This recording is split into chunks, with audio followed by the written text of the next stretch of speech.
Hello la team YouTube, on se retrouve pour une nouvelle vidéo comme promis sur la Paris Fashion Week haute couture automne-hiver 2022-2023. C'est parti!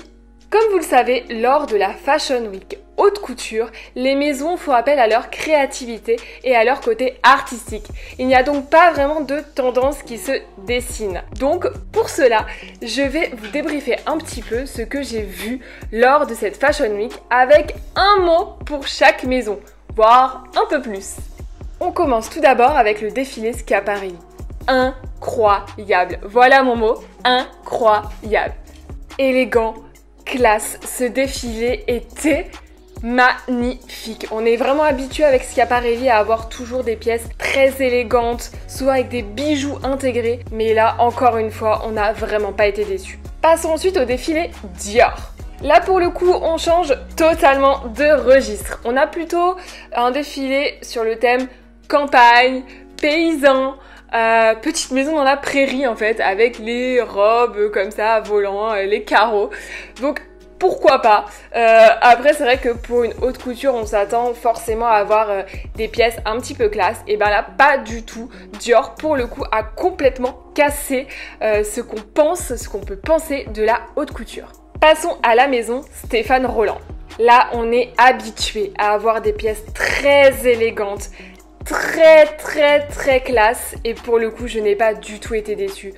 Incroyable cette tenue rouge, mais tellement magnifique. Vous portez ça en soirée mais on vous remarque tout de suite tellement c'est élégant et sans faire de chichi, sans froufrou, sans volant, et c'est vraiment la classe pure. J'ai adoré ce défilé. Vous savez sûrement, lors du défilé haute couture, pour chaque maison, il doit y avoir la robe de mariée qui clôture le défilé de la maison haute couture. Et bien là, j'ai eu un gros coup de cœur pour la robe de mariée de la maison Giambattista Valli. Franchement incroyable. Bon, c'est vrai qu'elle n'arrive pas trop à marcher avec, donc elle doit pas être très pratique cette robe, mais franchement elle est tellement magnifique avec la petite capuche sur la tête. J'adore, incroyable.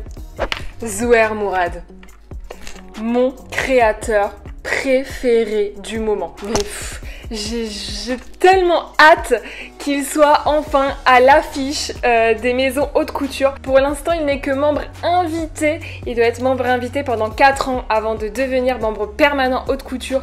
Mais j'étais obligée d'en parler. Là, franchement, j'ai adoré. C'est mon créateur préféré. Il y a vraiment cette touche orientale dans les pièces avec les sequins, les paillettes, le volume. Bref, j'adore. Passons maintenant au défilé de la maison Rabbi Kairos. Bon voilà, là j'ai trouvé un petit peu plat, les vêtements bon, classiques, plat, pas mon coup de cœur, rien à dire, classique. Si je vous dis tweed, classe à la française, obligé, vous pensez à Chanel. Et là c'était exactement ça. On a eu du tweed, des tailleurs, toujours de la classe chez Chanel, avec un petit peu de couleur. Ce vert je l'adore, il tue. Mais voilà, très classique, ça ne change pas chez Chanel, c'est toujours les mêmes pièces, la même tendance qui revient. Un défilé qui m'a étonnée, le défilé de la maison Alexis Mabille. Là pour le coup c'est classique mais stylé. Par exemple on a une chemise blanche mais avec le col relevé, avec le pantalon haut, jambe droite, mais là il est extra haut et un petit peu, enfin il est fuselé en fait, donc il épouse parfaitement la silhouette féminine. C'est ce que j'appelle du classique mais stylé. On peut tout à fait avoir des pièces basiques et classiques, mais les rendre super stylées avec l'association ou les accessoires qu'on veut. Le défilé Julien Fournier m'a lui totalement fait penser à du Thierry Mugler, et surtout la tenue noire comme ça très solaire, c'est tout à fait une pièce qui me fait penser à Thierry Mugler. C'est joli, sympa mais très artistique. C'est vrai qu'à porter lors d'une soirée c'est un peu compliqué. Des mots très bizarres mais qui représentent tout à fait le style Alexandre Vauthier, du moins son défilé haute couture. Excentrique, neutre. C'est bizarre, mais en fait excentrique parce que les coupes des vêtements étaient assez excentriques. On a de l'oversize, on a même des coupes même assez bizarres on a du mal à comprendre, mais neutre parce que c'est toujours dans des tons neutres comme le noir ou le beige ou même un bleu électrique. Voilà, excentrique neutre, ça représente tout à fait bien ce défilé. Passons au défilé Franck Sorbier. Comme vous le voyez ici, et encore, vous n'avez pas le son, c'est très gênant. Alors je comprends bien qu'il faut qu'il y ait une thématique au défilé.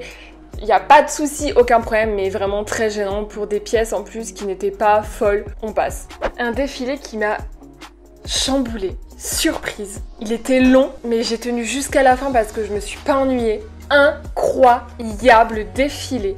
Jean-Paul Gaultier par Olivier Rousteing. Olivier Rousteing, vous savez, le directeur artistique de la maison Balmain. Là, du coup, il a confectionné des pièces pour Jean-Paul Gaultier. Vous savez que Jean-Paul Gaultier, maintenant, tout le temps, en fait, demande à un autre créateur d'une autre maison de faire des pièces pour son défilé. Donc là, pour le coup, c'était Olivier Rousteing. Même la musique, c'était la musique Je suis libertine, donc de Mylène Farmer.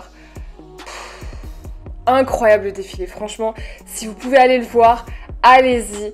Je me suis pas ennuyée une seconde, les pièces étaient magnifiques, rien à dire. Franchement, rien à dire. D'ailleurs, on peut voir sur cette deuxième vidéo qu'il y a en fait la bouteille de parfum Jean-Paul Gaultier qui a été représentée sur un mannequin. C'est tellement parfait, on la reconnaît tout de suite, il n'y a rien à dire. La maison Margiela, bon là on peut pas du tout parler d'un défilé, c'était nul, c'était en anglais, j'ai rien compris, on voit pas les vêtements parce que la luminosité est pourrie, franchement les vêtements sont nuls, j'ai détesté ce défilé qui a servi à rien, franchement je l'ai pas compris, il m'a saoulée. Et voilà, le débrief de la Paris Fashion Week haute couture est terminé, mais avant ça, c'est pas tout à fait fini. Là, je vous ai parlé donc des membres permanents qui ont défilé à cette Paris Fashion Week haute couture. Mais il y a aussi des défilés que j'ai adorés, mais ce ne sont pas des membres permanents. On a des membres invités comme Zouer Mourad. Bon là, je vous en ai déjà parlé, j'ai adoré ce défilé parce que c'est mon créateur préféré du moment. Mais on a aussi des membres correspondants, c'est-à-dire ce sont des membres qui sont haute couture, mais dans leur pays d'origine. Ce sont des membres haute couture étrangers qui viennent à la Paris Fashion Week. J'ai adoré le défilé Balenciaga. Bon, on sait que voilà, le Balenciaga, ils ont vraiment leur univers. C'est souvent du black, total black. Mais franchement, j'ai adoré le défilé. Et puis en plus, il y avait Kim K, quoi. Un autre défilé que j'ai adoré, c'est celui de Fendi. Toujours dans des tons neutres, un petit peu beige comme ça, terreux. J'ai adoré aussi. D'habitude, j'ai un petit peu de mal avec la marque Fendi. Mais là, pour le coup, j'ai vraiment bien aimé le défilé. Très classe. Et le dernier défilé, celui d'Elisab.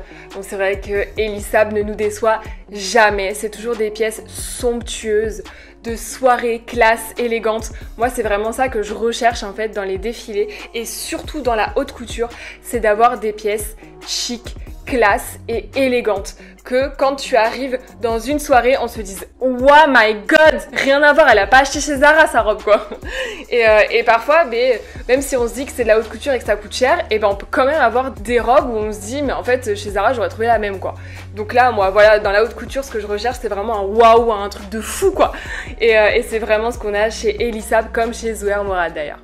Et voilà, la vidéo est terminée. J'espère que ce format vous a plu avec les vidéos. C'est un petit peu plus vivant et puis comme ça, vous voyez un petit peu aussi ce qui se passe lors des défilés. C'est mieux que les photos, je trouve. Bon, à voir si on refait ça plus tard ou pas. En tout cas, n'hésitez pas à liker, à vous abonner et à activer la petite cloche. À bientôt. Ciao.